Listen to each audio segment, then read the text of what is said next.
मेरा टॉपिक जो है वो है मैट्रिक्स। मैं मैट्रिक्स के अंदर हमारे पास अगर हमें मैट्रिक्स के अंदर किसी मैट्रिक्स में आयोटा आ जाए तो हम किस तरह से दूसरी वैल्यू के इक्वल कर सकते हैं। यहाँ आप देख सकते हैं दो मैट्रिक्स मेरे पास दिए हुए हैं, इन दोनों को आपस में क्या करना है, मल्टीप्लाई करना है। मल्टीप्लाई करेंगे तो मल्टीप्लाई करने पे हमें इसके इक्वल करना है। सो किस तरह से करते हैं, स्टार्ट करते हैं। हमारे पास आपने पढ़ा होगा कि मैट्रिक पे जब भी दो वैल्यूज़ को दो कंपोनेंट्स को आपस में मल्टीप्लाई करते हैं तो एक वन रो होती है, दूसरा वन कॉलम होता है। सही है, तीसरा वन रो होगी तो दूसरा कॉलम होगा। सही है, तो इसी तरह से मैंने यहाँ पे कुछ इस तरह का मैंने यहाँ पे लिख दिया।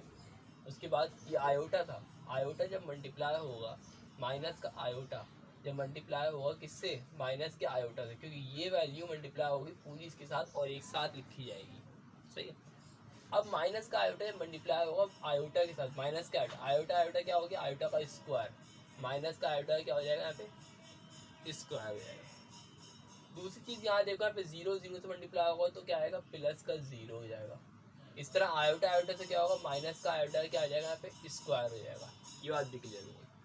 अब यहाँ पे फर्स्ट ही रो होगी और सेकंड कॉलम होगा, फर्स्ट रो होगी और क्या होगा, सेकंड कॉलम होगा। अब ये आयोटा इससे मल्टीप्लाई होगा तो क्या हो जाएगा, आयोटा का स्क्वायर हो जाएगा। जीरो इससे होगा तो प्लस का जीरो हो जाएगा।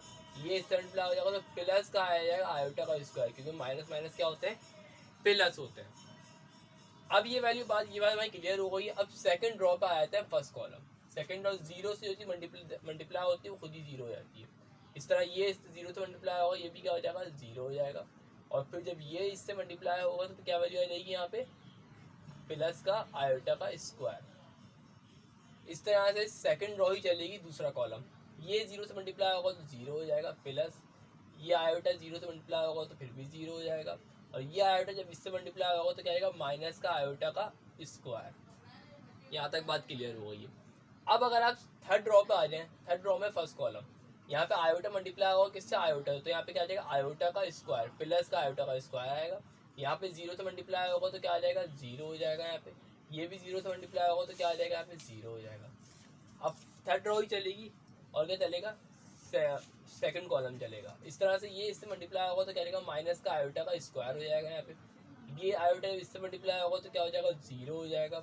और ये जीरो जब इससे मल्टीप्लाई होगा आयोटा तो क्या आ जाएगा, जीरो हो जाएगा। माइनस का जीरो लिख दें, प्लस का जीरो लिख दें, कुछ नहीं है। अब हम इसमें एडिशन और सब्ट्रैक्शन करेंगे।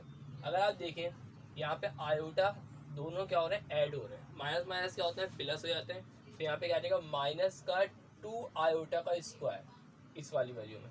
यहाँ देखा जाए तो यहाँ पे आ जाएगा प्लस का 2 आयोटा का स्क्वायर। यहाँ पे देखा जाए तो आयोटा का स्क्वायर हो जाएगा। यहाँ पे किया जाए तो माइनस का आयोटा का स्क्वायर हो जाएगा। यहाँ पे आयोटा का स्क्वायर हो जाएगा और यहाँ पे क्या रहेगा, माइनस का आयोटा का स्क्वायर। क्या भी इक्वल होगी है, नहीं हो। आपको अगर पता हो कि माइनस का आयोटा का स्क्वायर जो होता है, सॉरी आयोटा का बराबर होता है किसके, माइनस के 1 से। आयोटा का स्क्वायर किसके बराबर होता है, माइनस के 1 के इक्वल होता है। अब जहाँ जहाँ पे आयोटा का स्क्वायर लिखा है वहाँ मैं क्या लिख सकता हूँ, माइनस का 1 लिख सकता हूँ। मैंने यहाँ पे सिंपली यहाँ पे सॉल्व किया, माइनस का 2 मैंने ऐसे ही लिखा, आयोटा का स्क्वायर की जगह मैं क्या लिख सकता हूँ, माइनस का 1 लिख दिया है मैंने। इसी तरह से यहाँ पे क्या करा मैंने, 2 है, माइनस का 1 लिख दिया है मैंने। इस तरह आयोटा का स्क्वायर तो क्या लिख सकता हूँ, माइनस का 1 डायरेक्ट मैंने लिख दिया। माइनस बाहर लिख का आयोटा का स्क्वायर माइनस के 1 के इक्वल होता है। आयोटा का स्क्वायर -1, माइनस बाहर लिख का आयोटा का स्क्वायर माइनस के 1 के।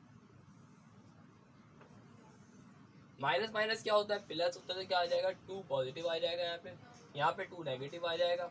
यहाँ पे -1, यहाँ पे क्या आ जाएगा, प्लस का 1, यहाँ पे -1 और यहाँ पे प्लस का 1।